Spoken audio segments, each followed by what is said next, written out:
Recording in progress. Good evening, everyone. Everyone, thank you very much for joining tonight's class. And tonight we will proceed with MIAD 805. And we've done module 1 and we've done part of module 2. And we're supposed to have finished with module 2 and 3 by last week Saturday, but unfortunately I was not okay. That's why we were not able to finish it. So tonight we'll do some topics and then we'll look at past question and answer as we usually do.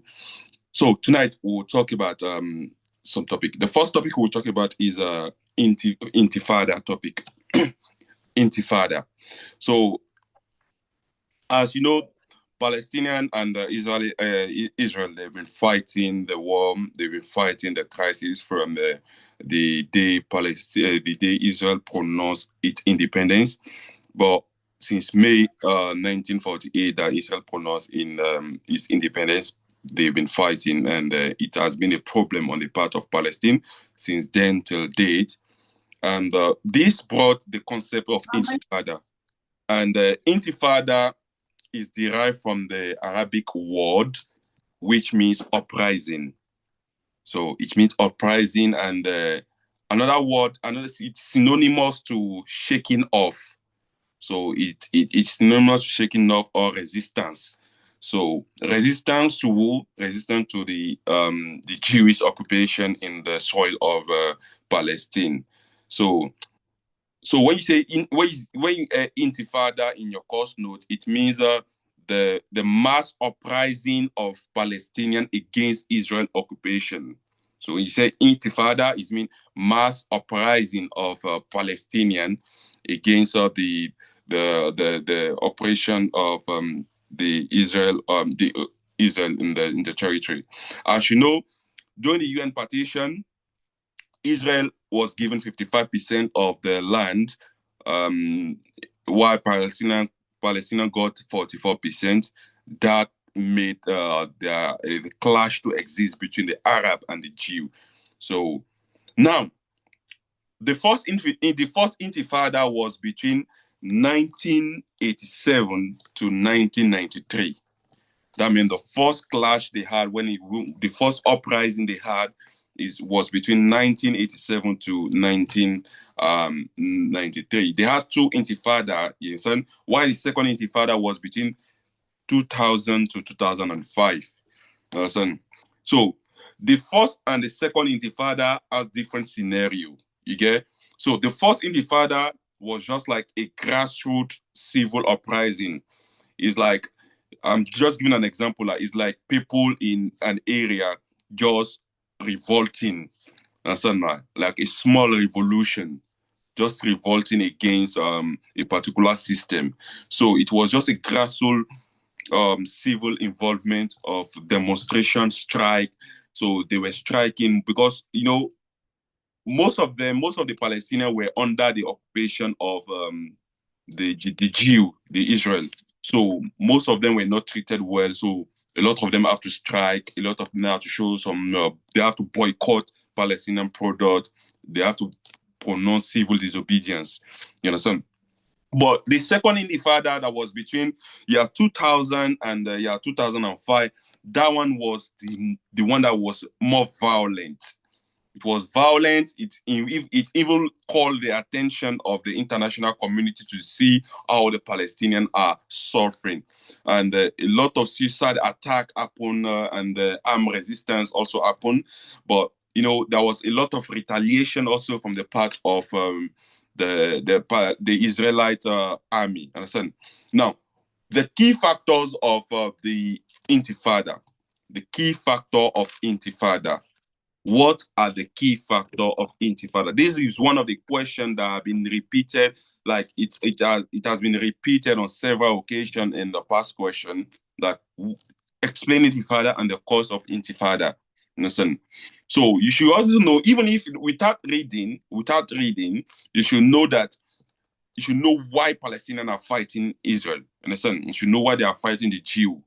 So you should know. So you can use that cause to paraphrase it to suit the reason, the factor that causes intifada. Understand? I've mentioned that intifada is uprising, like a revolution, a demonstration.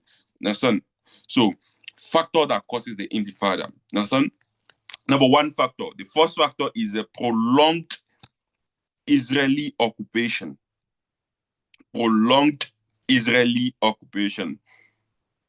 You should just know that since the creation of, let's say, since the Balfour Declaration of 1917 that called for the Zionist settlement in the Palestinian soil, the Arab nation go against that declaration. Understand? So coupled with the fact that the United Nations partitioned Palestine to be 45% of the soil, while Israel 55%. Coupled with this fact, this make the the Palestinian and the Arabs in the world against the occupation of Israel. And there have been a lot of accord, a lot of agreement, a lot of peacekeeping mission there, but the Israelites, or let me say the Jew, refused to leave the land as they say it's their ancestral land. Understand? So decades of military rules, understand, and land confiscation, understand, and home demolition has provoked this intifada. You can see it when you watch the news about Palestine. You will see that a lot of house has been demolished, a lot of house has been confiscated.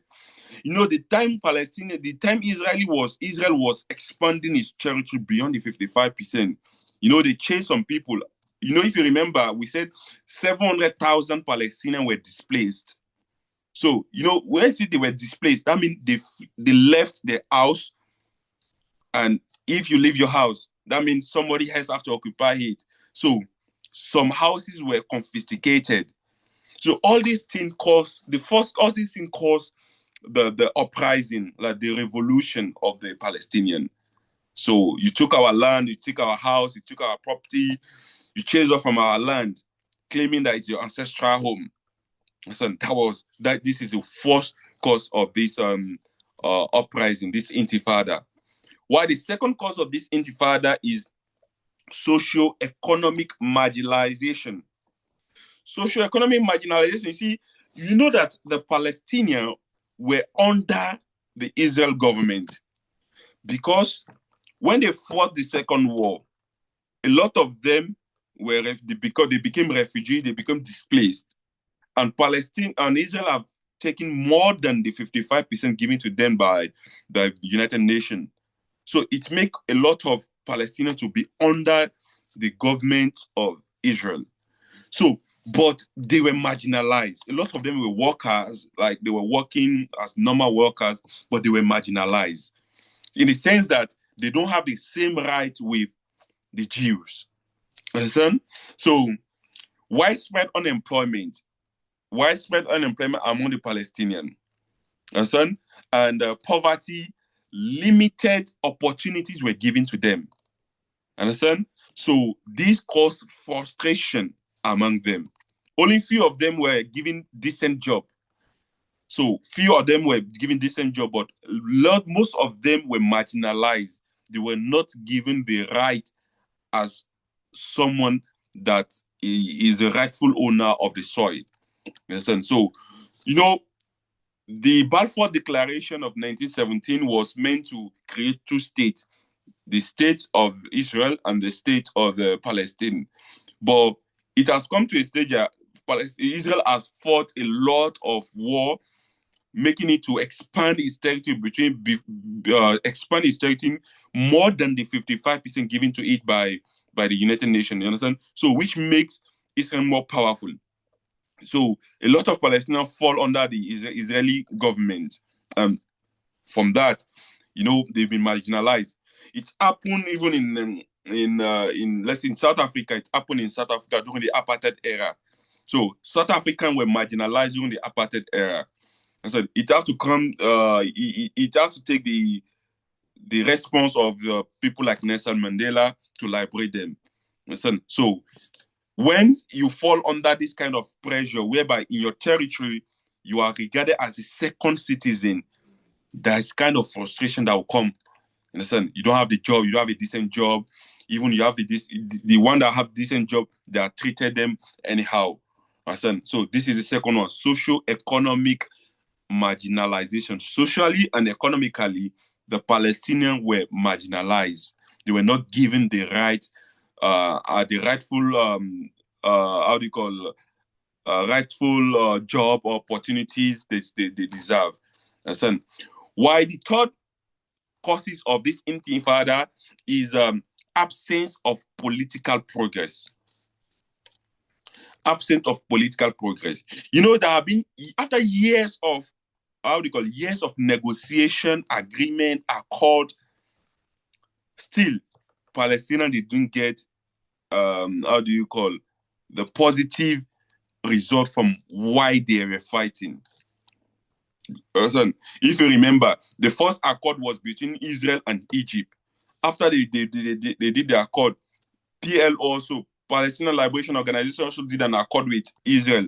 So Iraq also did an accord with them. So after years of trying to find a solution to let Palestinians be comfortable in their land, in their territory, after years of failure of accord or negotiation, so it was believed that politically they cannot solve they cannot solve this problem facing Palestine. So failure to achieve self-determination and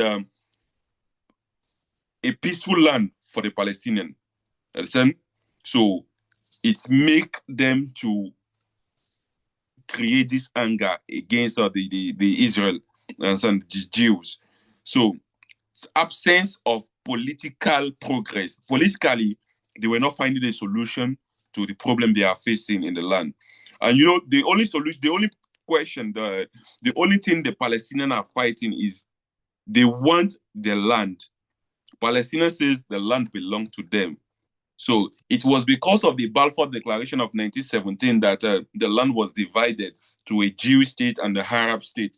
The Jew was given to the Israeli, while the Arab state was given to the Palestinian. But the partition, because the partition was not equally divided, that make them to be fighting up to date.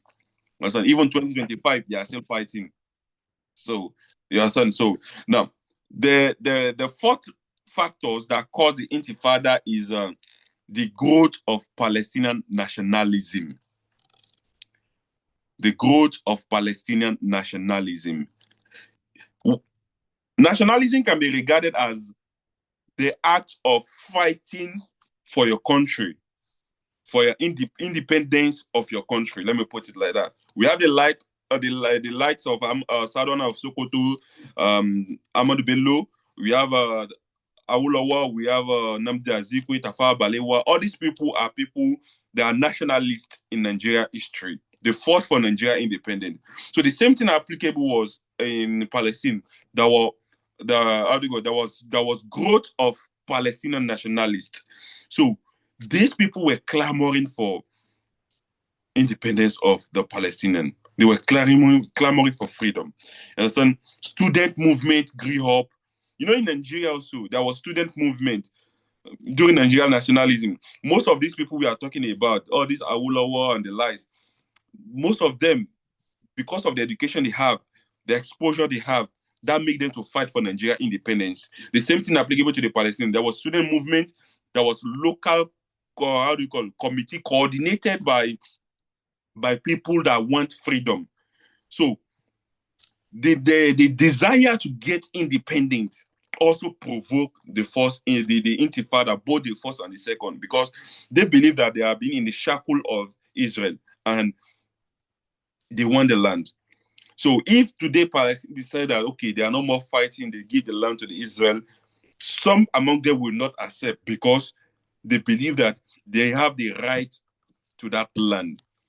If not because of the Balfour Declaration of 1917, the land will have been their own property. But because the land was divided in the United Nations Organization General Meeting, that is why they are having this issue. So they are fighting for the independence of their soul. That is why it is pitiable today. You see that even a 7-year-old boy will just hold stone and just face an armor tank. You know, armor tank can kill the boy at any time, but they don't fear. They don't have anything like called fear in their heart again.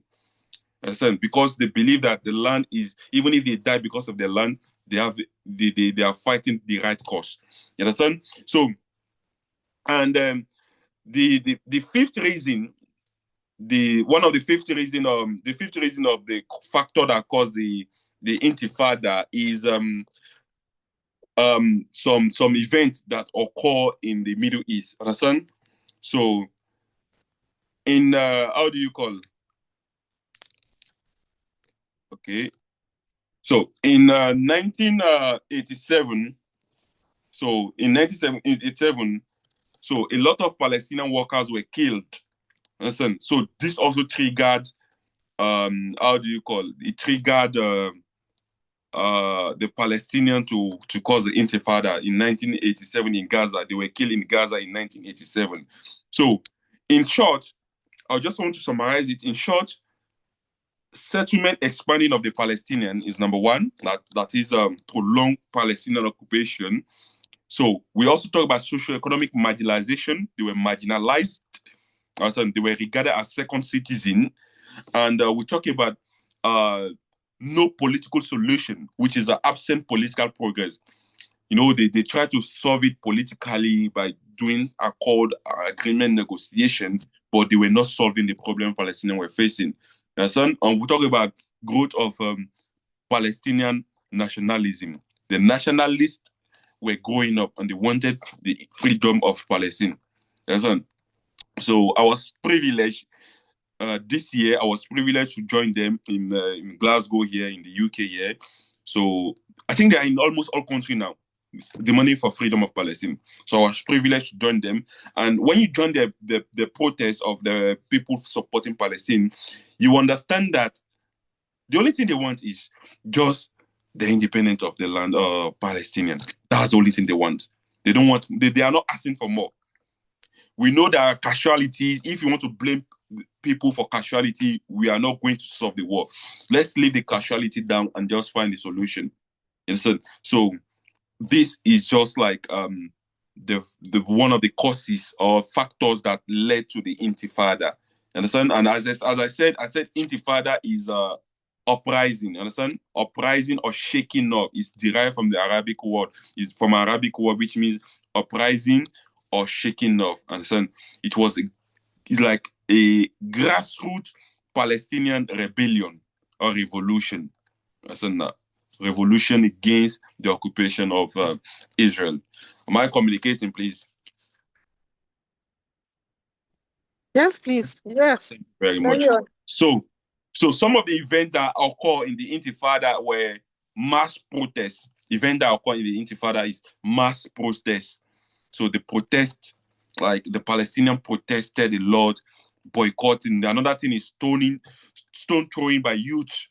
You will see youth holding stone and throwing to soldiers that has guns or they have a ammo tank. They will just be throwing stone to them. You can see it on social media on Al Jazeera. When you watch the news, Al Jazeera, you will see it whereby you will see it.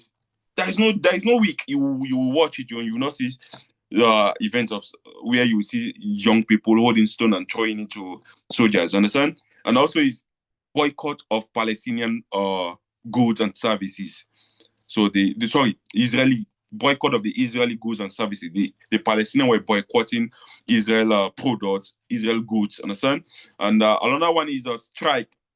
So those that were workers there, they refused to work. All the Palestinians that were workers, they refused to work. Understand? And there is also civil disobedience. So they refuse to follow rules and order. So they were. Mr. Abdul, are you not debating because you have gone into as if the characteristics? No, I'm talking about the event. The event. Oh, you're talking about the event that occur in the during this. What? It's part of the course. Yeah. No. I'm talking about the cause. I'm just talking about the general event. Like When you say intifada, you say by is a rebellion or revolution or uprising or shaking off. But what happened in time of image, like if you want to picture what happened, son, like for instance, like if you want to picture what happened during NSAS, son, you can just picture it that people, they protest in Tollgate in Lagos. A lot of you were carrying placard. Understand? So I'm just trying to give you a picture of what happened in how do you call it, during the Intifada. Understand? So I understand. So on both sides. Yeah. So but the consequences of this Intifada, listen. So the consequences is that the world paid attention to the suffering of Palestinians. So the world paid attention to the suffering of Palestinians. They know that the Palestinians were suffering, but it was not publicized, like it was not loud as the Intifada. Understand? It was not that loud. Understand? So another consequence is that Israel faced strong international criticism. Israel faced strong international criticism. Recently, in September or October, there was flotilla. I don't know whether you heard about flotilla. I don't know whether anybody here heard about flotilla. Nobody is listening to news. They watch news here. They watch news. Flotilla. The flotilla, whereby all countries were taking boats to Israel to go and give humanitarian aid. Yes, we've seen that. Thank you very much. You will see that almost all the European countries, even South Africa also joined them, and some other countries in Africa joined them. They took boats from, I think, from Barcelona. They took boats to Israel. More than 40 boats. So they were taking it to Gaza. They were taking it to Palestine just to give humanitarian aid. Human rights activists.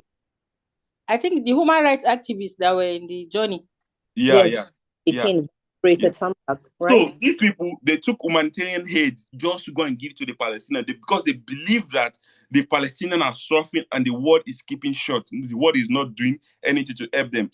But eventually, unfortunately, before they get to Gaza, they were intercepted by the Israeli soldier and they have to lock all of them and collect all the humanitarian aid.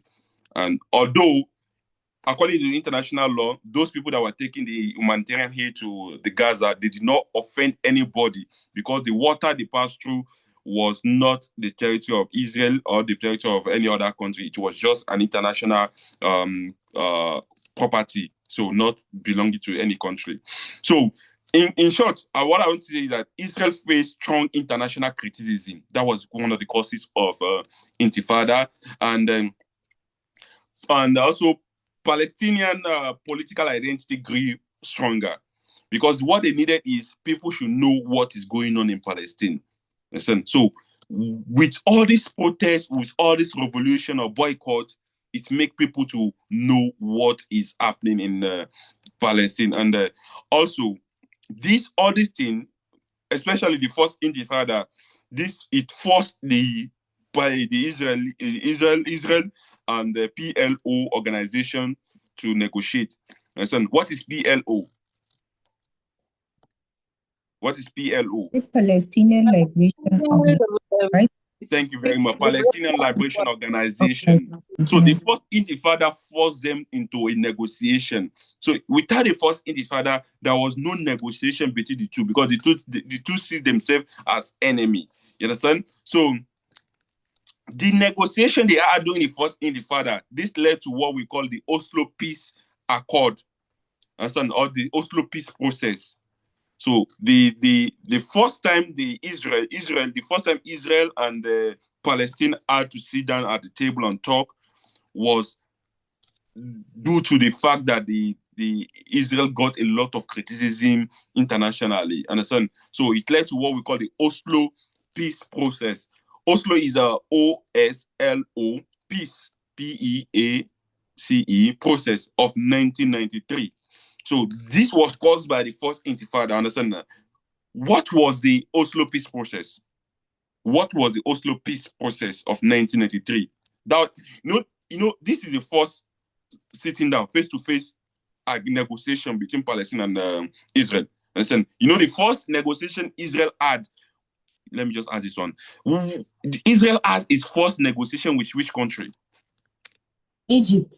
Thank you very much. With Egypt, understand? So, which means that they have been having negotiation with other party, but not with Palestine itself. But the first one they had with Palestine was the Oslo peace process of 1993. Now, let's explain the Oslo peace process of 1993. The Oslo peace process of 1993. In 1993, what happened? What happened at the Oslo peace process? Number one, Israel and Palestinian Liberation Organization, which is a PLO, agreed to talk. They agreed to talk. You know, if two persons are fighting, the easiest way to solve the problem is let us talk. Let us know your problem and let me tell you my problem and we'll find a solution. Understand? They agreed to talk and make peace. This was the first ever and officially sitting down negotiation between Israel and Palestine. Understand? Before that one, before the agreement, Israel said that Palestine PLO, which is a Palestinian Liberation Organization, were terrorist organizations. So they refused to do any negotiation with them before 1993 Oslo peace process. So Israel said PLO, which is the Palestinian Liberation Organization, they were terrorist organization. They refused to do any meeting with them. And the PLO, on the other hand, said that Israel also was illegally occupying a territory that doesn't belong to him. So they refused to do negotiation with them. But because of international diplomacy or international intervention, there was a desire for peace and talk between the two. They had their meeting at Norway. Understand? In Oslo, in Norway. Understand? So just to find peace. But Oslo peace process did not solve everything. That is why in 2025, you can see that Palestine and Israel, they are still fighting up to 2025. The Oslo peace process did not solve some issue, and like 5 issue was not addressed completely at the Oslo peace process. The number one is Jerusalem. You know, Jerusalem in 1917, Jerusalem was given to the international community under UN. So it's a property belonging to international community, not a property of Israel, not a property of Palestine. So they did not conclude on who will own Jerusalem. That is why today you will see the Palestinians will go and pray Friday prayer there, and you will see Israel soldier attacking them. Listen, because they believe that it's not your property. It's not our property, yes. It's not your property also. But they did not agree at the Oslo peace process who will own Jerusalem. Understand? Palestinian refugees, they were, you said 700,000 were displaced. Listen, a lot of them became refugees. So when will they return back to their house? As most of the houses were confiscated, they took the house from them. So when will they return back? They did not discuss that one. They did not conclude on that one. And the border also.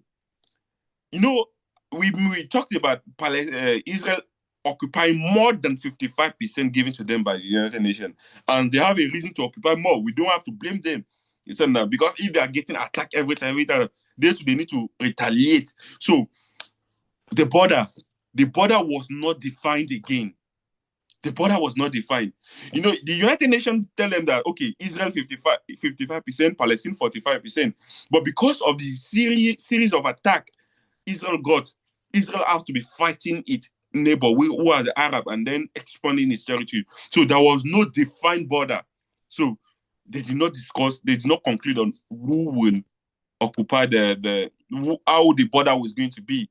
They did not discuss that one. And the security matter. They did not also discuss the security matter of the Palestinians, because Palestinians were persecuted every time. So they did not discuss that one. And the last one is settlement. Our people that have been displaced, our people that are not in the house again, let them return to the property. So All these things were left for future negotiation. So up to date, we are talking. These 5 matters I discussed about is left for negotiation up to date. So they are there since that time up to date. They are finding a solution to negotiate. Understand? So Palestine want to collect the land. Israel also want to collect the land. But hopefully they will find a solution. But it is believed that they will never find a solution. That this is how the war is going to continue, and it's going to continue till God will say, "Let us close the wall entirely, and let us meet Him." So it is the belief that the day that is going to be peace there, that means the end of the world is closer. That is the belief of some people. I'm not saying it's my own belief. That's the belief of some people. So now, any question for me regarding this one, please? Any question for me regarding this? Mr. Akanji? Yeah. The first Intifada, I think there was assassination also. Yeah. I just summarized it. I explained it. I think the key happenings. What? Like I said the key happenings. Yes, the event, the assassination. Okay. Of the Abu Jihad. It leads to liberation also. Okay. That was when they. It's also the factors. Also the factors. Yeah, good. Thank you for your contribution. And again, the casualties, I think there are about even 1,000 something, above 1,000 casualties. Palestinian. Yes. Affected. And okay. Also there was also, then the Oslo Accord. I'm seeing like according to the lecturer, Madrid 1991, there was an Oslo Accord regarding the first Intifada. Oslo which brought the establishment of Palestinian native. Can anyone check? Where is Oslo? Oslo is in Norway. Oslo is Norway. Or is Oslo Madrid? I mean the global community.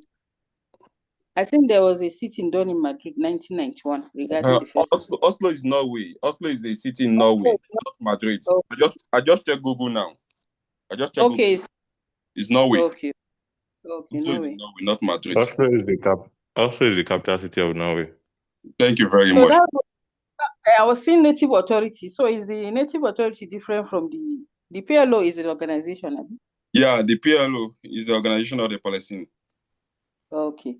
So the native authority was formed and it was in control of Gaza and West Bank. I think that's what they achieved at the first Intifada. That's so far their achievements. You mean the achievement of the Palestinian? Yes. They were able to get some kind of control of Gaza and West Bank as a result of all the uprising they did. And I think that was the achievements of the Intifada. So it was even a progress a bit to them, the first Intifada.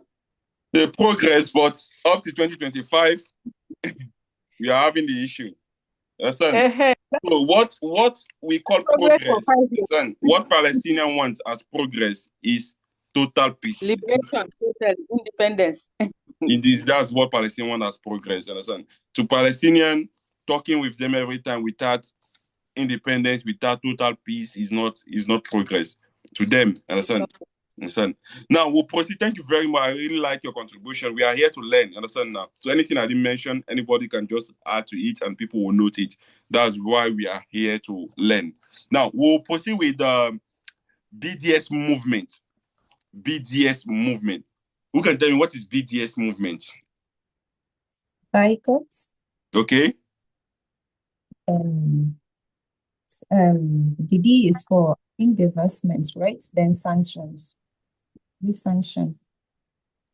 Yes, you're right. No, that D, what do you call that D? The D, divestment. Divestment. Sanction. And sanctions. Thank you very much. So the BDS is boycott, de-investment, where divestment, opposite of investment, divestment, and sanction. So it is believed that it started in 2005 till date. It's still happening. Even if you go to social media now, you will see that don't buy Coca-Cola because Coca-Cola uses money to sponsor Israel. don't buy Pepsi, don't buy, you understand? You will see it on social media, understand? So even some how do you call it? Some movies, they will say don't watch there's some certain kind of movies because sorry, some channels rather, because the money the proceed they get, they used to sponsor Palestine. So the BDS movement still existing. It might not be as powerful as it is when they initiated, but it's still in existence. So the BDS movement, this is a non-campaign, non-violence campaign. Understand? It's a non-violence campaign started by the Palestinian civil society in 2005. So it's non-violent. We are not shooting gun. Understand? We are not killing people. We are not shooting gun. We are not killing people. But we want to do something that will shake the world. Understand? This one is similar to what happened in the apartheid era in South Africa. If you read about South Africa, then you will know that in South Africa, when there was segregation and discrimination of the South African, what they did is that they started boycotting anything the white man do. Listen, anything those people that are working in the white man farm, they stop working in the farm. Those people that usually patronize them, they stop patronizing them. They started putting pressure on them. Listen, so the same thing happened to South African, and the Palestinians also adopted that that approach. So we said the B is boycott. So the boycott is to refusal to buy Israeli products, services, or cultural content. That is the B in the BDS is boycott. That is refusal to buy Israeli products, services, or cultural content. And when you talk about cultural content, we talk about the movies. Understand? Even the football. Sometimes you see that Israel wants to play with another country. The country will refuse to play with them football. It has happened that a country wanted to play with Israel. They refuse to play. Understand? So because they believe that anything you buy that is linked to Israel, the proceeds, the benefit from it is going to be sent to Israel, and they will use to be attacking them every time. Understand? So they target academic institution, don't go to their school. Understand? They target their brand, any brand that is linked to Israel. Don't you see? Even Coca-Cola, people say they benefit from Coca-Cola. It's been sent there. So any brand, public event organized by them, don't attend.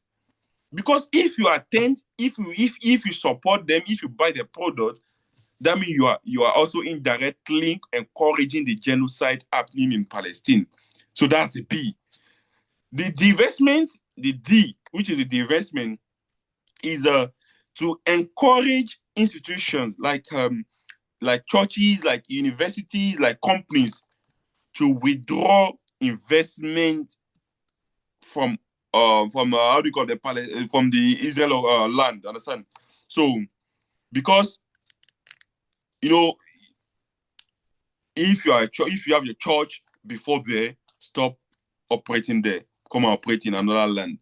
If you have your company, if you have your university there, stop. If you are not supporting the genocide that they are doing, do not invest in the land. That is what they are saying. The investment. Stop investing there. Listen, because investing there means that you are automatically encouraging the genocide. That is according to them. Listen. Why the last one is sanction. Listen. So sanction. This is that they call for state and international body to impose diplomatic and economic sanction on Israel. Understand? They call on both states and international organizations to impose diplomatic sanction. Understand? Diplomatic and economic sanction on the Israel. Understand? Similar to the measure that happened in South Africa. Understand? Because South Africa, what happened in South Africa is a good example in this our topic. So you see, if not the help of international community, understand, South Africa will have not been liberated. So now, this is BDS, which I've explained now. What are the core objectives of BDS, core objectives of BDS. The number one core objective is ending occupation of Palestinian territory, which is ending Israel occupation of Palestinian territory. That's now. So they want to stop Israel from existing in Palestinian territory. That's number one core goal. Because all the war they fought since the creation of Palestine to date, since the creation of Israel to date, is to stop Palestinian occupation. Listen, that is what they are clamoring for. So you see that they will do accord, they will do negotiation, they will find peace accord or negotiation accord. But so far as Israel is still occupying the territory, they cannot agree. They cannot agree. They cannot find peace. That's not.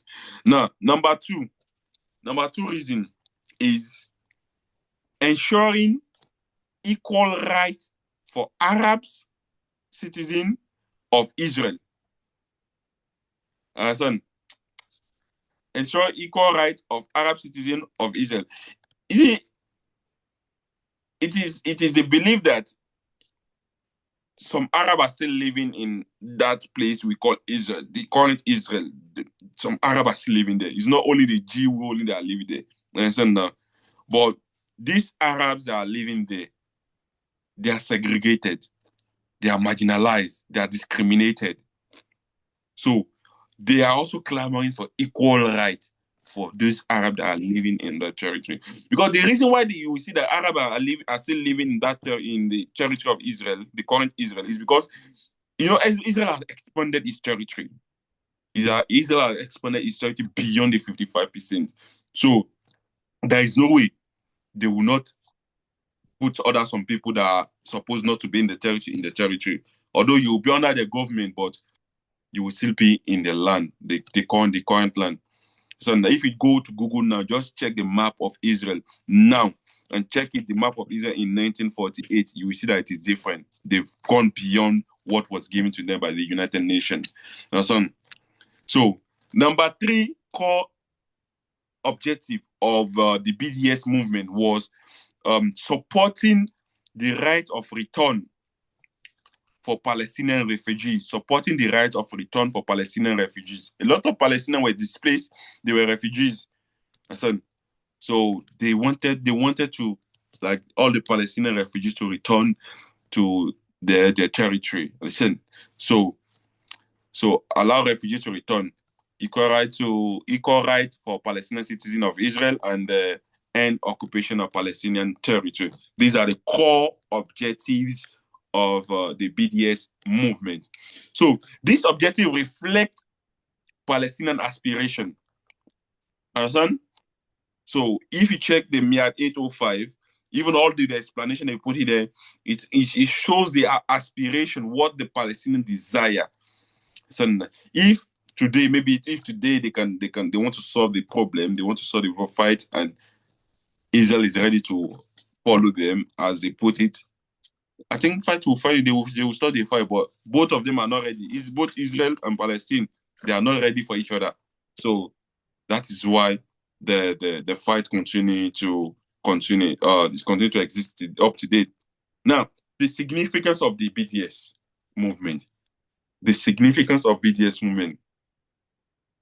So it's not about boycotting or sanctioning or stopping investment of people or international community in Israel. Understand? So the significant, what does that mean? What did the BDS mean to them in essence? So in a note I sent to you, I gave 3 reasons. Understand? The number one is expand Palestinian resistance beyond the region of global civil activism. Which means that, you see, Palestinians have been resisting. To me, I would just say Israel has been resisting, because Israel is the one that is fighting war every time, because they have been people have been attacking Israel. So Iraq attacked them, Lebanon, Syria, Jordan, all of them have been attacking Israel. But as it is, the purpose why the BDS movement is been existing is they want to expand Palestinian resistance beyond the region of global civil activism movement. Which means that if they are fighting in Palestine, some people outside Palestine also will be fighting. Listen, that is why in Glasgow, as I'm in Glasgow now, I joined them. Some people in Nigeria, we joined them. Listen, I just joined them out of pity, not out of I just joined them out of pity because I was just in the city and they were doing the movement. I just joined them also. Listen, so they do it in all countries in Europe, not only in Palestine. So this movement is not only in how do you call in Palestine territory, even outside the Palestinian territory, people are feeling it also. Listen, so number two is they want to introduce economic and cultural pressure as tool of resistance. So they believe that if Palestine doesn't have much support internationally or if they have more money internationally, it's going to shake them also. So it's a pressure also. So in some country, like I don't want to mention name, but in some country which I've watched online, you see people saying, "Do not buy Coca-Cola, do not buy Coca-Cola, or do not buy this product, do not buy this brand." Yes, because it is believed that the money, the profit from these brands go directly to Palestine, and as they go directly to Israel, and as it go there, they use it against the people of Palestine. Understand? So this significance is that they symbolize a broader shift towards non-violent international mechanism of addressing the conflict. So people believe that Palestinians have been using conflict in addressing this matter. So they now shift from conflict to non-violence. So we will not use violence again. We'll use this method to solve this problem. So I don't know if it's working. Can anyone say whether the BDS movement is working? Is the BDS movement working? Like, is it making impact? Contribution? Is the BDS movement making impact?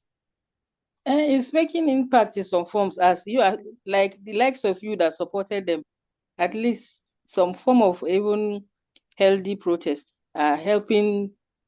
The world is seeing them as are pitying them. Yeah, the world is seeing them, but the result they want, are they getting the result? I don't think so. They are not getting the result. The result had not been gotten both ways. They are not getting Even the meeting with the UN. the meeting they did recently with the UN self, they didn't get to the result. So the result has not been getting. So they are far away from progress. What do you say? When they are seeing progress coming, you see veto power and the rest setting in. I think in the current meeting with the UN, 1/3 of the country that was in the meeting supported Palestinian independence, but there are some veto power. So there's this veto power override this 1/3. Sorry, it's 2/3 rather, 2/3 of the people that voted for Palestinian independence. So the veto power has been existing, and we know the power, the global power. So if the global power say no, it is a no. So that's why. So that's why I think, to me, that's why I think that they are not making the progress they are making is not substantial enough. For it to be substantial, that means Palestine has got its independence, and they have the freedom they desire. All the displaced Palestinians return back to their home. You can watch on this news, Al Jazeera news. On Al Jazeera news, you will see that a lot of houses have been demolished. Even if there is independence tomorrow, they have to do reconstruction. Listen, reconstruction, rehabilitation, and I don't know, the 3R. So they have to change everything. And so that is it. Any question before we move forward to the next topic? Question, observations, contribution? Any contribution? Can we proceed? Can we proceed? Thank you very much. We are trying to summarize them for you to understand what is in the course material. So now the next thing we want to talk about is ISIL, the Islamic State of Iraq and Levant. Understand? It was called the Islamic State of Iraq and Levant before it was later turned to Islamic State of Iraq and Syria. Understand? So who will just tell who will tell us something about it? Can anyone tell us something about it? ISIL. Can anyone tell us something about it? Let me try. Okay. So this Islamic State of Levant that was later on turned to Islamic State of Iraq and Syria. It was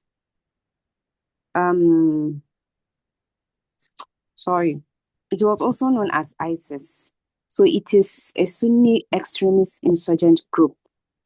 Mainly like I would say mainly they are like a part of or sect. You know, I think in Islam there are sects, so they are mainly called Sunni. So they mainly operated in Iraq, and later on they expanded their operation to Syria after the Syrian civil war.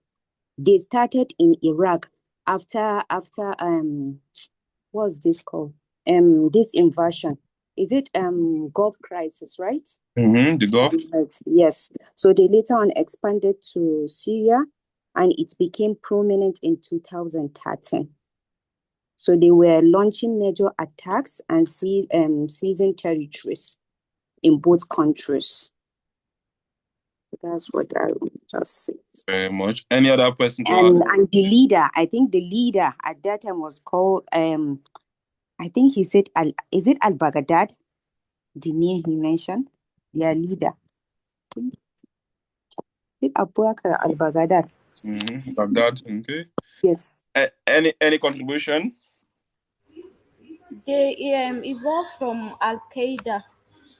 Okay. The what? They evolved. That's Yeah. They came from Al Qaeda. Okay. Yeah. Okay. Another contribution? So actually, thank you very much for your contribution. That's why we are here. We learn from each other. So the Islamic State of Iraq and Levant, the ISIL, is one of the thematic question in our examination. So if you check the question as question and answer I sent you is there. So it was asked in 2024, 2023, 2022. So it's question that come repeatedly. So you just need to know about it. So it's a violent jihadist organization that evolved from Al Qaeda in Iraq after the USA invasion. So US invaded in Iraq in 2003. So the Al Qaeda was created, right? So, but the ISIL, which is the Islamic State of Iraq and the Levant, they were clamoring for a territorial caliphate. You understand? When the caliphate is like caliphate is a system of government also. You understand? So, but the way we have monarchical system of government, military system of government, democratic system of government, the caliphate also is a system of government, but it's going to be it's a system of government that is religious, led by a religious leader, an Islamic religious leader. You understand? So they were clamoring for a territorial caliphate governed by extreme interpretation of Islamic law. So they were interpreting Islamic law to an extreme stage. You understand? So they expand across Iraq, Syria, and move beyond the border. Understand? So what you just have to know is that the key factor that led to the rise of the Islamic State of Iraq and Levant, the number one key factor is the collapse of the State Institute in Iraq.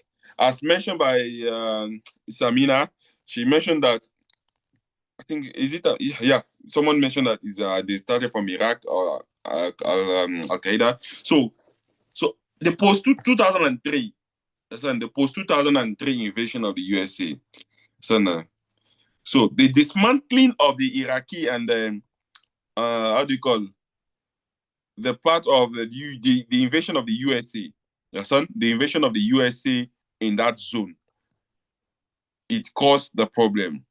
That is why today we say that we want USA to come to us to come and solve our problem in Nigeria, but if they come, hope they will not add to our problem. Listen, they will come. They have the power to solve our Nigerian problem, both our Boko Haram, banditry, kidnapping, the likes. They have that power to solve it. But if they come, hope they will not add to the problem. Listen, so thousands of trained soldiers during the how do you call the Gulf crisis, thousands of trained soldiers also lost their power when the US came and they have to do transition of government. Thousands of trained soldiers lost how do you call they lost employment, they were marginalized, and many of them joined the insurgents. Listen, today in Nigeria, it's believed that even some of the Boko Haram, there are people that are elite. Not all of them are illiterate. Not all of them are illiterate. Some of them are people that even go to school. They study like as we are in the school like this. They study. They can speak fluent English. But when they are being frustrated, when they don't have the kind of job they desire in the society, that this kind of frustration make them to join the insurgent group. So most of them join the insurgent group because the collapse of the state instituted in Iraq after the 2003 crisis. Understand? No, another factor that influenced the rise of the ISIS is Syrian civil war 2011. Understand? The Syrian civil war. So, there was a time, what did I call this thing? There is a name we call it in this material. God, I want to remember this thing. I don't forget. I'm gonna forget. Don't forget. Excuse me. What happened and they kill most of the leaders in the Middle East? Like what happened when the revolution has started? Isn't Intifada? No, it's not Intifada. Arab What? Arab Spring, right? Thank you very much. Arab Spring. Arab Spring. Thank Arab you. You understand? So the Arab Spring. You understand? So the Arab Spring also caused some things. You see that there was breakdown in government in most parts of the Arab world in the Middle East. You understand? So the breakdown in authority in Syria. The breakdown in authority in Syria. Sorry, this boy is. Sorry. I want to chase this boy away. He's stopping me. 1 minute, please.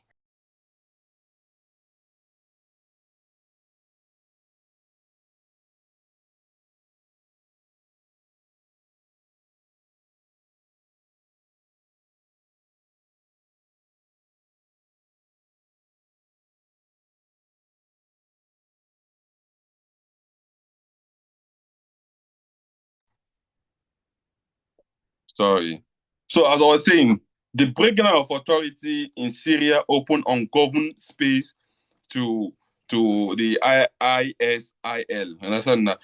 Initially it was called the Islamic State of Iraq and the Levant. But because Syria was having civil unrest, you understand now? So this gives them chances to penetrate. Is disturbing, that's why I brought it here. So Syria is giving. You want to? Sorry. Destroy the Christmas tree. Look at all this body. Sorry. So this give how do you call Syria this give the ISIL opportunity to penetrate to Syria. You understand? So there was weapon proliferation and fragmented label group joined them. So this make them to expand. They changed their name from ISIL to ISIS. They changed the name from ISIS. Now, there was the issue of sectarian marginalization also. There's been a key factor of one of our sisters mentioned Sunni, the Sunni people, right? Who mentioned that one? I think someone mentioned the Sunni people among the people that contributed. So the Sunni were marginalized to them. According to them, they were marginalized after the crisis that happened in Iraq. So Iraq Sunni, they experienced what we call the political and economic exclusion. They were excluded from anything political and economic. Understand? After the post 2003 Iraq crisis. Understand?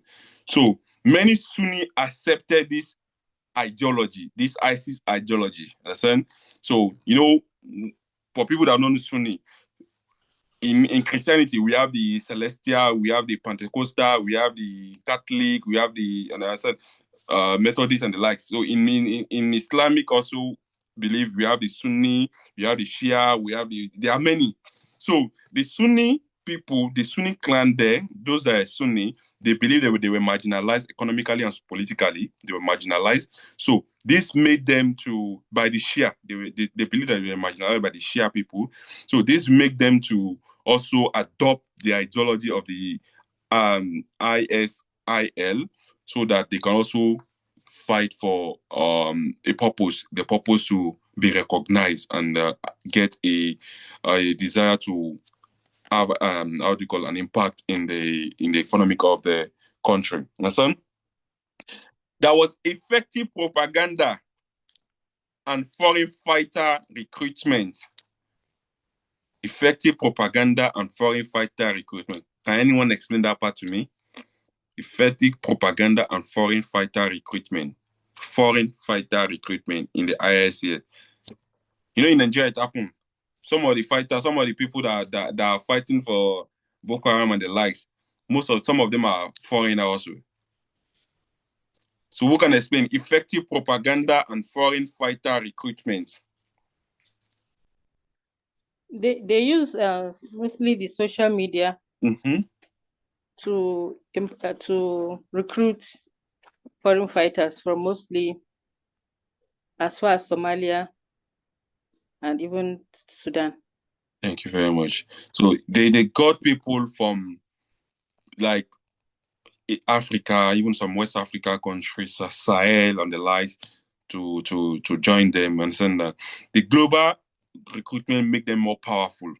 Understand? It make them more powerful.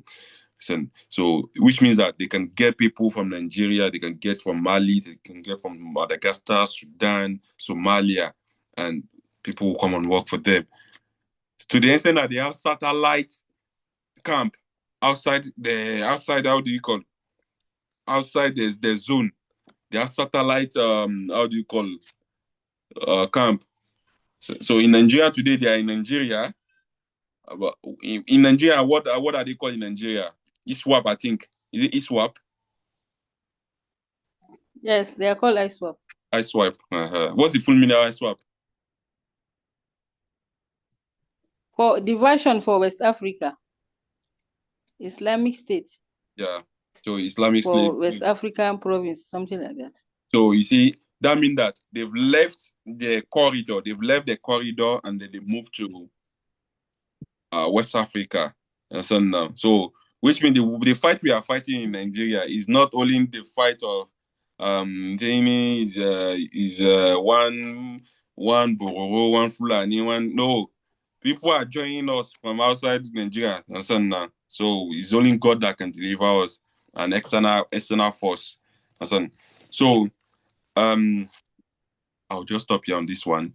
Can anyone just add to the factors that created the ISCS? Factors that created to it. So anyone add to the factors? Anyone? Thank you. Have religious factor, right? What?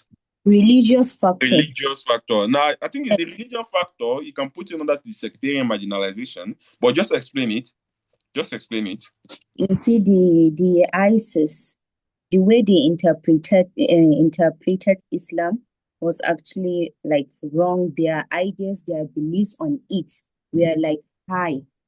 Their rules and regulations and like their rulings, the way they rule people is not actually like according to the Islamic teaching. So I think that's led to this thing. with the creation of that group. Anyone to add to it? Anyone to add to the factor that led to it? What about weapon possession? Okay. This one should mute his mic now. Weapon possession. This you see, Yeah, I said weapon possession. the noise in the background, is it you? Oh, No, I'm just asking if it's you. You can talk, don't worry, you can talk. I'm just asking. Yeah, you said weapon possession. You explain your weapon possession. Where is she? You can talk. due to the fall of Saddam Hussein, after he was being removed, when the US people, when they invaded Iraq, and then they had to sack most of their militaries, Most of the some soldiers. and some workers who have possession of arms. So, being the fact that they were jobless now and they have arms, they also were recruited to the ISIS and Yeah. also joined them Thank you in very the much. insurgents. Thank you very much. Any other one to add to it? We are learning. We are learning. Don't let me talk Civil alone. war can also be a factor, right? What? Syrian civil war. Syrian civil Syrian war. Yeah, war. I mentioned Syrian civil war, but explain what you understand it. Factor? Explain what you understand by it. Okay, so I have Syrian civil war and political factor. You see, after Syrian civil war, their government began. The government became like weak, and Yeah, sure. yes, there was instability there. So that also led to that group to grow there, because there was no strong government there, nobody to impose like rules on them. They can attack any community or society at any time. So I think it's led to that. Thank you very much. The Syrian civil war. I think the Syrian civil war even gave them more power. That was why they had the right to even change it to Yes. ISL to ISIS. Yes, that's it. So another one to add anything to it, please. We are learning. Anything you can say, we are learning. It should not be only Generally, the collapse of the region, what? as I see, the collapse of the region, like that of Iraq and Syria, Yeah. breeded a breeding ground for the ISIS to thrive more. Yeah, the uprising there. There are no strong states. Virtually, authoritarianism and corruption led to this collapse, and ISIS took that advantage and thrived more. Thank you very much. So you see, it's not about me talking alone, but it's about you also having an idea to add to what I'm saying. So we are learning. This is a revision, so we are learning. We all attended the classroom, and we all have our notes. Even if you don't read the note, but the classroom, from the idea you have, you can create something. So by talking in this session, even if you had the examination, you remember that when I was in this class, we talk about this thing. You can just form something. So that's why we are here. Listen. So now I will share past question. I will share past question, and then we will just treat like 3 teams. Just bear with me. I want to bring out the past question. We are at 8:05. 8:05. Just bear with me.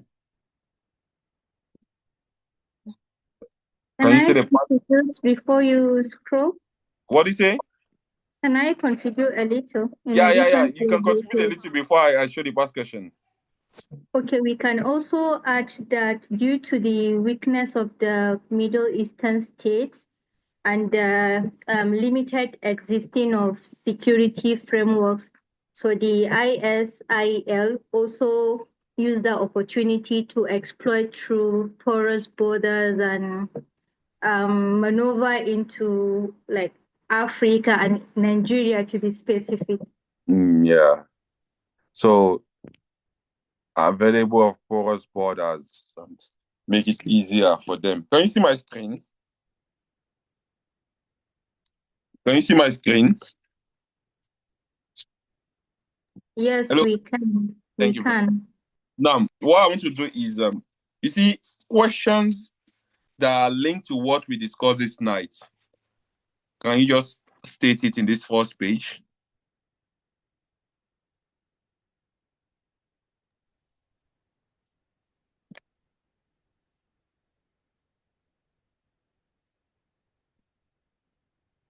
Sorry, please, is there a way the screen can be bigger? I can't see clearly. You don't see clearly. Can you see now? Yes, much better. Thank you. Okay. I'm using my phone, that's why. Okay. If you can see, okay. Any question that linked to what we studied this night? Question 2A Okay. and B. 2A and B. Okay. Anyone to answer 2A for us?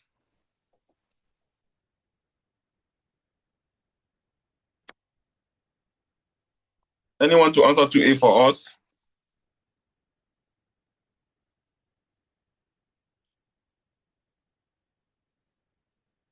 Anyone to answer 2A for us? Or should I answer it?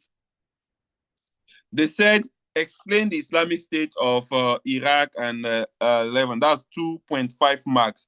So that means they don't need much explanation. Now, the you already know, as I said, the Islamic State of Iraq and Levant is a violent jihadist organization that evolved from Al Qaeda in Iraq after the 2003 US invasion. So it was under the leadership of Abu Musad al-Zawqawi. It was under the leadership of Abu Musad al-Zawqawi. Musad is a M-U-S-A. Abu is A-B-U. Musad is M-U-S-A-B. Al-Zawqawi is A-L-Z-A-R-Q-A-W-I. So it was under the leadership of Abu Musad al-Zawqawi, and they distinguished themselves by challenging the Middle Eastern sovereignty. They distinguished themselves by challenging the Middle Eastern state sovereignty and pursuing a global recruitment of people to join the movement of Islamic State of Iraq and Levant. They were using extreme violence as political tool, and they were clamoring for a territorial caliphate governed by extreme interpretation of Islamic law. So the best way you can say it is how you understand it. How do you understand it? There is no best answer to it. You get. So how you understand it? They say you should explain. It's 2.5 marks. So when it's 2.5 marks, it's different from when it's 12 marks or when it's 10 marks. You see some of the questions are 10 marks, some of them are 2 marks, 2.5, some of them are 12.5. So when it's 2.5, you should know that you don't need to talk too much, but give the vivid explanation you understand. You understand? Now, the 2B, they said explain the factor that led to the rise of ISIL. Now, can you answer this one for me? Can anyone answer? Let everyone talk, please. Let us all talk. Don't let it be mailing. This way is silent, oh. Please. I think it is just what we just discussed earlier. Okay. Marginalization of the Sunni community by the Shiite-led governments. Okay. Then the weapons proliferation we made mention of earlier is also one of the factors. Okay. Then, like someone mentioned earlier, also the Syrian war. Yeah, the Syrian war. Contributing factor. Syrian civil war putting a safer way for recruitment and networking. Okay. Yeah. So you see, this is one of the questions. Let's proceed to this one also. Let's proceed to this one. Which of the question talks about what we discussed this night?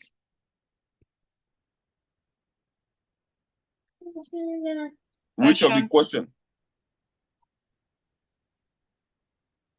What? Question 2 and 3. Question 2 and 2A. 3. Find intifada. Okay. What is intifada? What is intifada? Simply means the uprising. What's the other word? It's uprising, I can remember. Intifada is derived from they said define, and it's 2.5 marks. Define. Okay. Intifada is derived from the Arabic word meaning uprising or shake off or resistance. In the Middle Eastern part of the world, it referred to the Palestinian mass uprising against Israeli occupation. In the Middle Eastern part of the world, it referred to the Palestinian mass uprising against Israeli occupation. You've given a definition like this. You get? So we said it is, you see, when you say define intifada, and you say intifada means uprising, you stop there.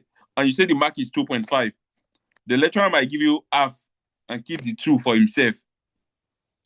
So you should try to get the 2.5. And so now it means uprising, but what does that mean in the context of our course of study? Understand? It refers to the Palestinian mass uprising against Israeli occupation. That is what it means to our course of study. Understand? Now, explain factors that led to it. Explain the factor that led to intifada. What are the factors that led to intifada? Anybody to answer? Yes, we have No male, yes. prolonged It's Israeli like male don't like occupation. buko. No, it's like male don't like buko. It's only female I'm hearing. Factor that led to intifada. Yeah, if I may. Okay. We have prolonged Israeli occupation. Okay. We have Explain. marginalization. That is, sorry? They say explain factor. They say you should explain it, not to list it. You should explain it. Okay. A lot of Palestinians have been suppressed and have been under occupational life under the Israeli rule. If I will say that they are actually in their territory, but they are still working for sustenance under the Israels. Okay. Yes, and then we can add to say that due to the Israel's expansion of territory, okay, a lot of Palestinians are suffering, and then there are lots of lives. Okay. That's how I understood it. Okay, no problem. Continue. That's one point. Yes, there is marginalization. That is socioeconomic marginalization. Okay. This also goes hand in hand with the prolonged Israeli occupation, because the more the Israelis are occupying the territory, they are taking over most of their, let's say, the wealth-driven land. Okay. So I don't know if I'm making sense. Yeah, you're making sense. You're making sense. Continue. You're making sense. Don't. So these people have become now minorities, and they are being marginalized. They don't have equal right or access to the basic things that the Israels could have. Thank you very much. So in this part, you say what I was expecting is equal right. They don't have equal rights. That explains the marginalization. They don't have equal rights. Continue, okay? Anybody to hyper, or you want to continue? Then you made mention of let's see. There's absence of political progress. Okay. That I don't know how to put, like failure to achieve. I don't know how to put it actually. So absence of political progress. So after years of unresolved negotiation between the both party, failure to achieve Palestinian desire, which is the independence of Palestine, Palestinians began to pursue direct action, which is the Intifada. So, they've done since 1948, they've been doing negotiation, fighting war, but it has not resolved to anything. This pushed them to proceed to this uprising of the Intifada. Okay, okay. Any other point to add? Any other person to add to it? Okay. Any point to add to it? Yes, you said there is the growth of the Palestinian nationalism. Thank you That very is much. The growth of nationalists in Palestine. Okay. Can you Fighting explain for it? independence.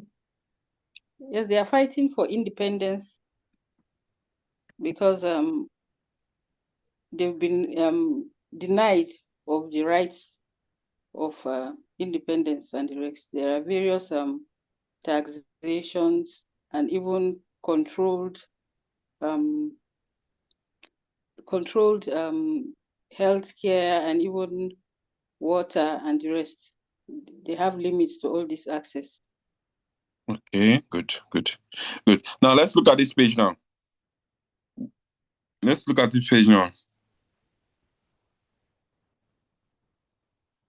Which of this question talks about what we discussed this night? Question 4. What is question 4 saying? Discuss the factors that led to the fall of ISIL. We did not talk about the fall, but let's we take it we now. did not talk about the fall, yes. Yeah, we talk about the rise. Now let's The talk about rise, the fall. actually. Factor that led to the fall of ISIL, Islamic State of Iraq and Levant. Number 1, international military coalition led by the United States of America. So that's number 1. You see, when this Islamic State of Iraq and Levant are called, so the first person to go against them are the international community. The US is the United Nations in support with Arab states. Understand?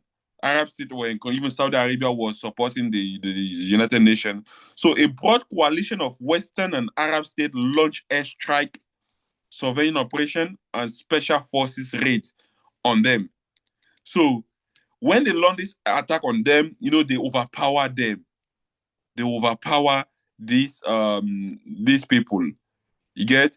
So this erodes the ISS commander center, leadership, and territory. It makes them to scattered. Listen, when there is crisis in the world, that is why the United Nations send its forces to find a solution. That's number 1. Number 2, loss of revenue sources. So they where they were getting money, because you'll be asking yourself that where are these people getting money to buy guns, ammunition, and the like, or where are they getting money to be motivated to be in this power? Understand?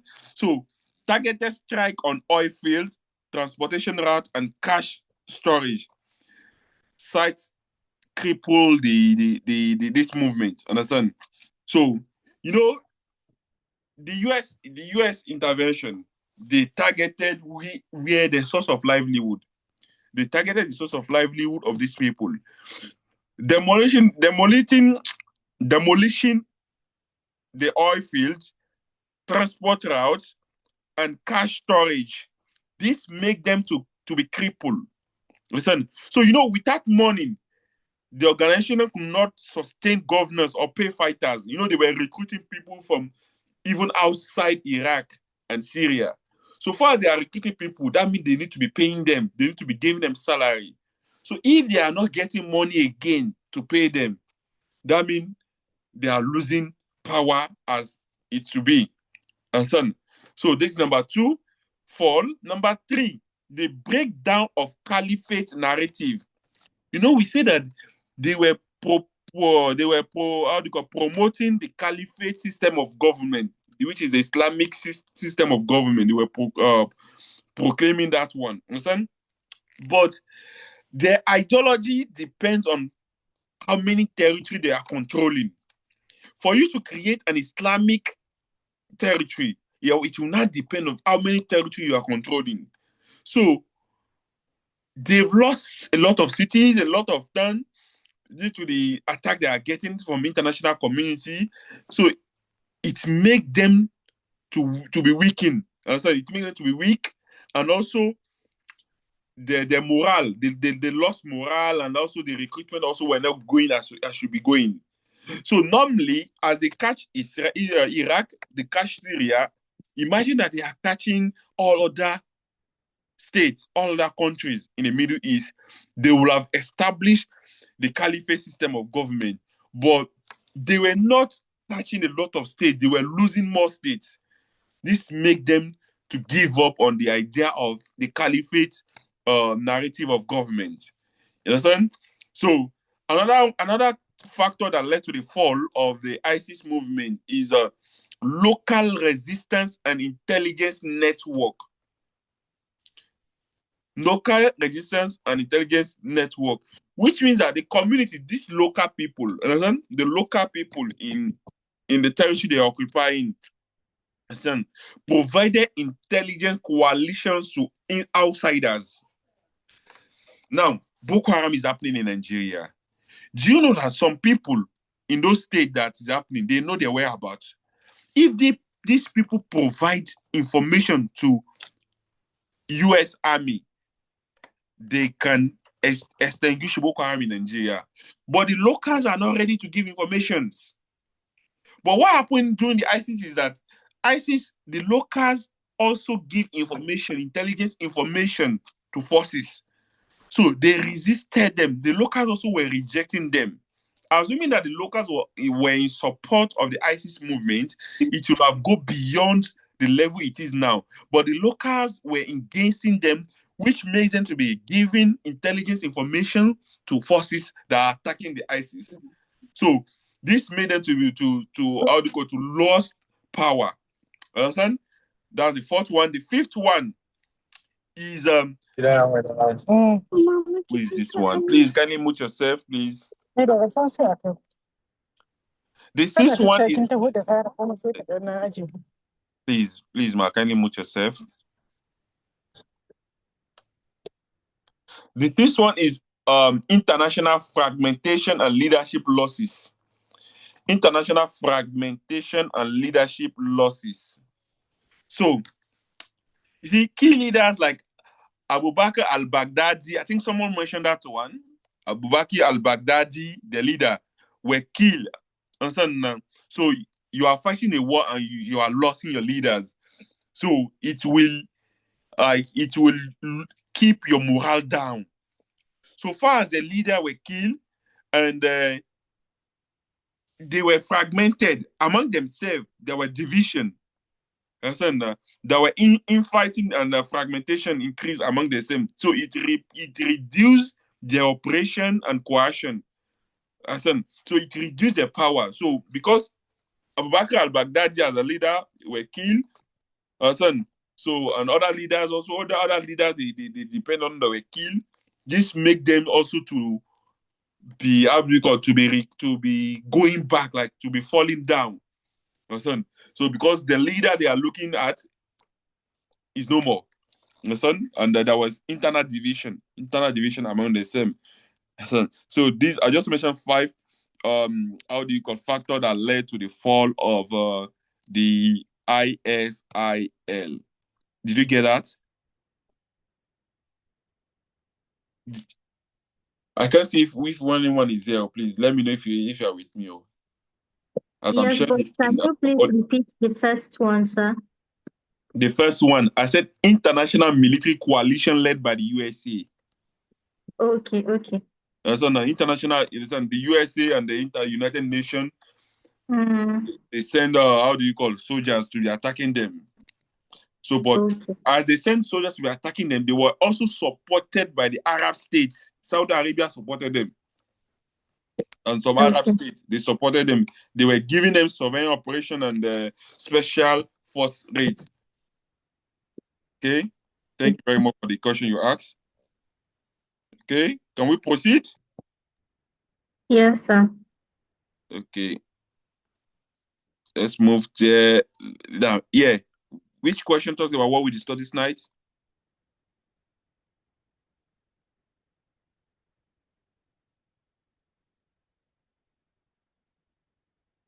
Question 1. What is question 1 saying? Define intifada. Is it question 1?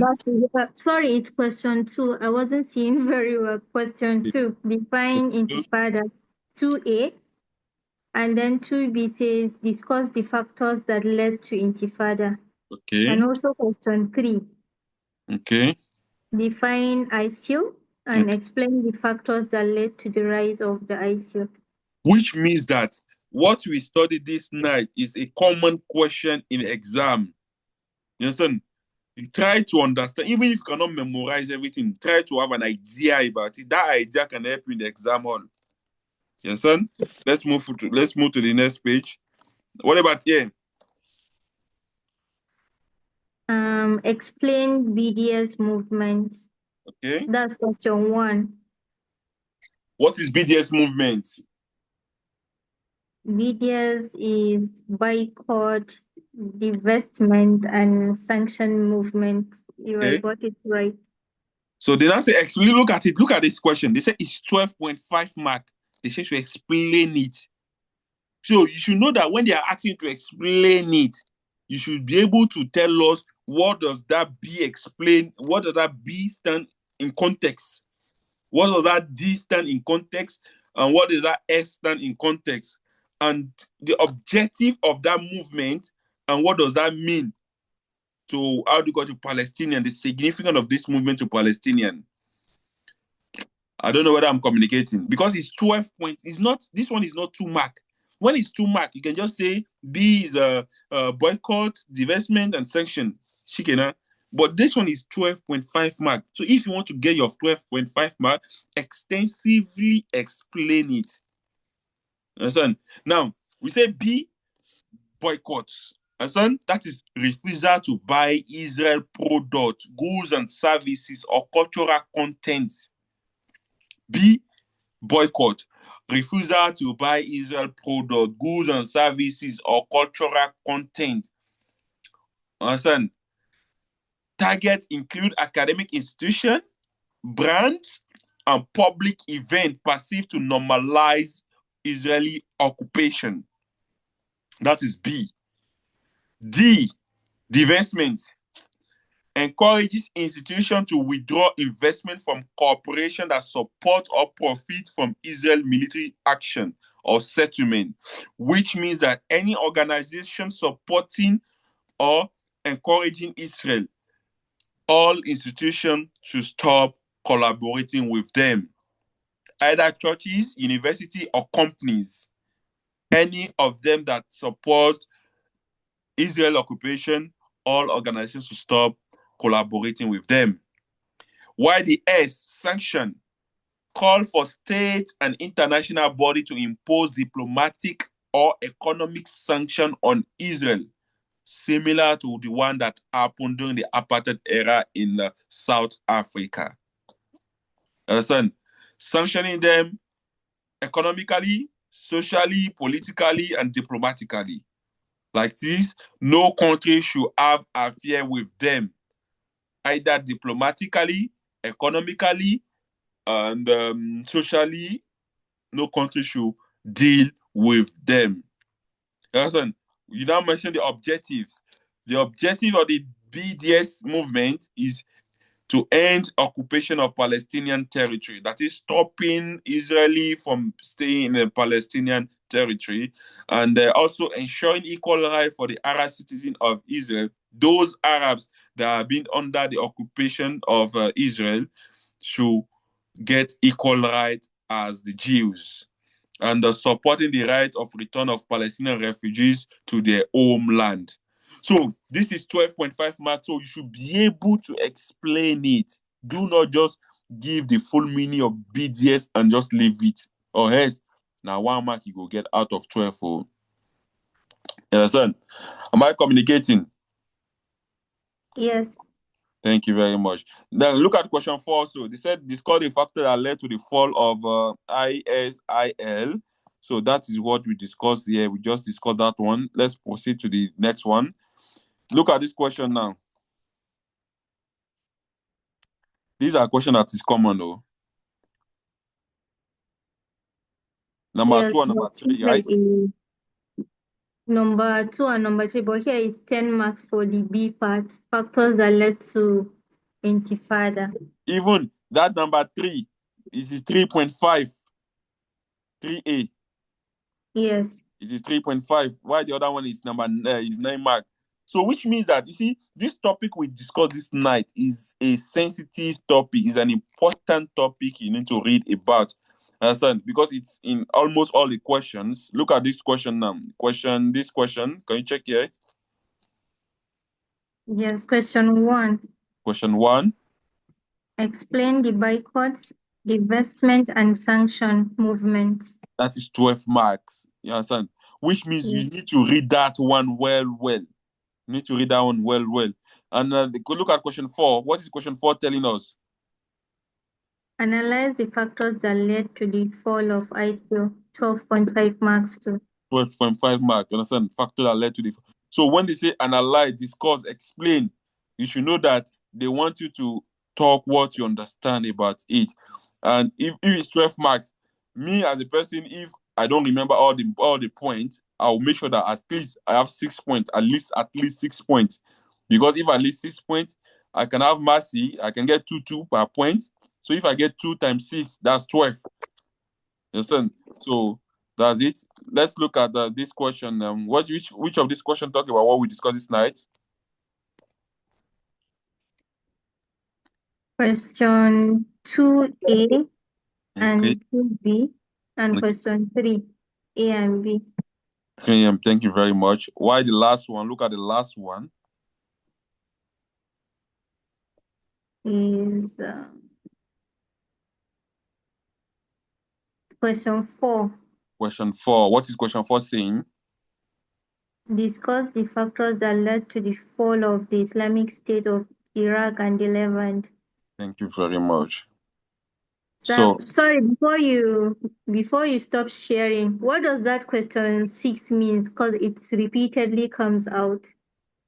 Discuss the factor that led to the normalization of diplomatic relation between the Israel and Arab states.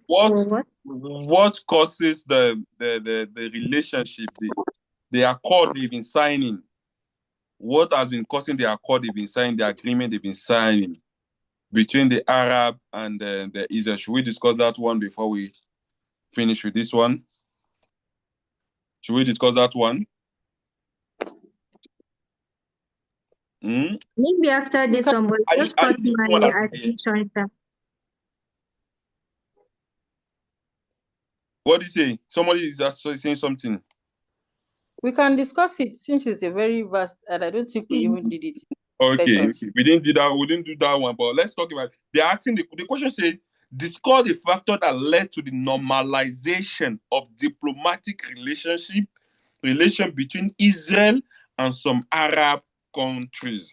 You know, Israel has diplomatic relation with Egypt, Jordan, and even the PLO also. They had diplomatic relation with them. And so now they say that what normalized it, what facilitated that diplomatic relation with them.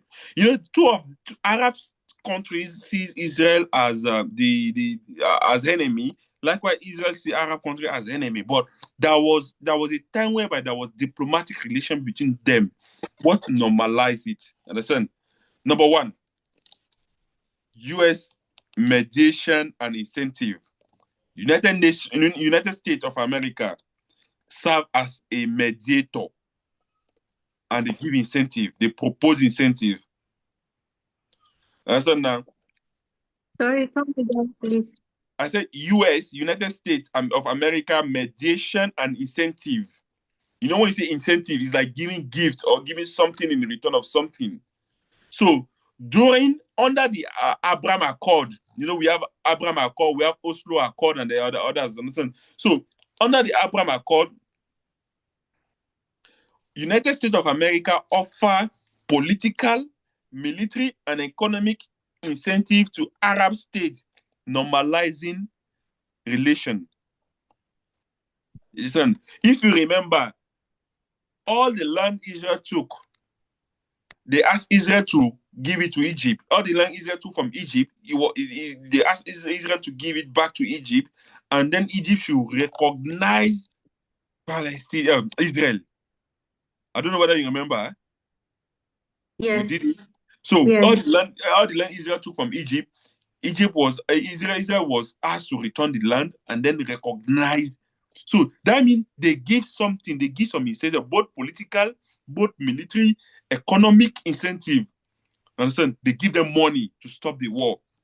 Some of them that had a call with Israel, they give them incentive. Understand? That's number one. Number two, shared security threats. Shared security threats.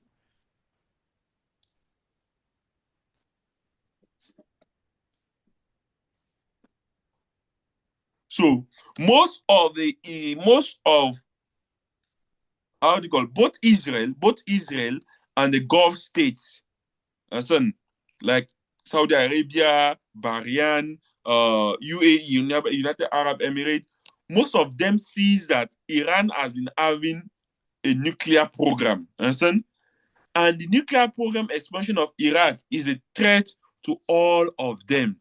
So they needed to find a way to sign a peace accord. That is why the diplomatic relation was established between these countries and Israel. So that between Israel and Iran, because the Iran nuclear program was expanding beyond what they were expecting. Son, the next one.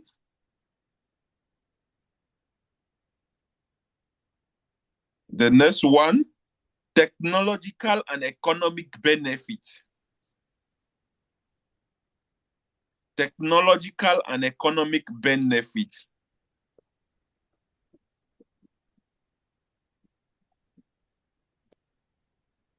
So Israel innovation in cybersecurity, agriculture, medicine, and water technology appeal to the Gulf countries. That the Gulf countries were seeing that Israel is innovating technologically. Israel is innovating.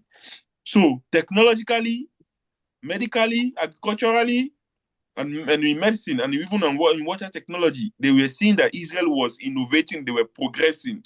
So these were appealing to the Gulf country. There is economic diversification. It's not only agriculture we'll be relying on. So this make them to sign accord, like diplomatic relation with Israel. You understand?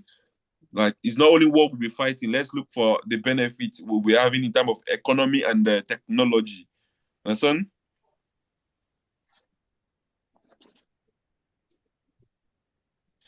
The next one, the number three, number four. Number four, declining centrality of the Palestinian issue. Declining, like something reducing of Palestinian motivation in the Arab world, which means that Arab governments, they were increasing prioritizing national interests, national economic development, modernization over Palestinian issue. Most of them, they carry Palestinian matter for head. But now, they are now putting Palestinian issue down and face their country, the national development, the national interest, understand, and modernization. You will see that if today the likes of Saudi, the likes of United Arab Emirates, they are developed in that zone, you will know that these people, they did not put their mouth in the clash between Israel and the Arab country. Because by fighting war, you will not be progressing. So in order for you to progress, you need to find peace. You understand? Which number am I? 4.